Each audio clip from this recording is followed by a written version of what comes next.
Funds आहेत. Okay. So mutual fund कोणासाठी, तर मला काही कळत नाही शेअर बाजारातलं, मला नेमकं कुठल्या शेअरमध्ये गुंतवणूक करायची हे कळत नाही, त्याचे काही ठोकताळे किंवा अभ्यास आहे.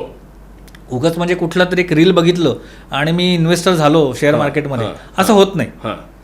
तर त्याला काही अभ्यास आहे. तर ज्याला हा अभ्यास करता येत नाही, वेळ नाही किंवा कळत नाही थोडक्यात, कारण प्रत्येकाला प्रत्येक गोष्ट कळली पाहिजे असं काही नाही, अगदी बरोबर, तर त्यांनी म्युच्युअल फंडपासून सुरुवात करावी. बरं, कारण ते खूप सोपे असतात आणि सहज आपण करू शकतो. आपल्याला अभ्यास करायची गरज नाही आणि सगळं ऑनलाईन आपल्याला करायला मिळतं, पाहायला मिळतं आपली गुंतवणूक कुठं आहे, काय ग्रो होतीये वगैरे.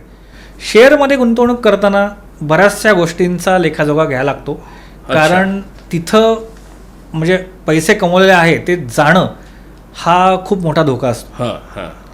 आणि म्हणून डायव्हर्सिफिकेशन हा पण एक प्रकार आहे की एका शेअरमध्ये गुंतवणूक न करता, जसं वॉरेन बफेट म्हणतात की सगळी अंडी तुम्ही एका बास्केटमध्ये ठेवू नका, ती बास्केट जर पडली सगळी अंडी वाया जाते. खरं, काही घरात ठेवा, काही फ्रीजमध्ये ठेवा, काही त्या बास्केटमध्ये ठेवा, तसंच प्रकारे. सो कुठलीही गुंतवणूक करताना डायव्हर्सिफिकेशनला फार महत्त्व आहे. सो म्युच्युअल फंड म्हणून घेताना पण एकच स्कीममध्ये इन्व्हेस्टमेंट न करता 2-4 स्कीममध्ये करायच्या.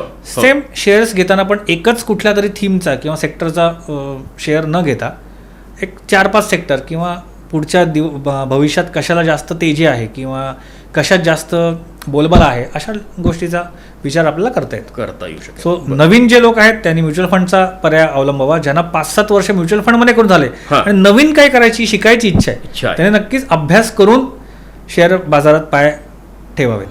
बरं.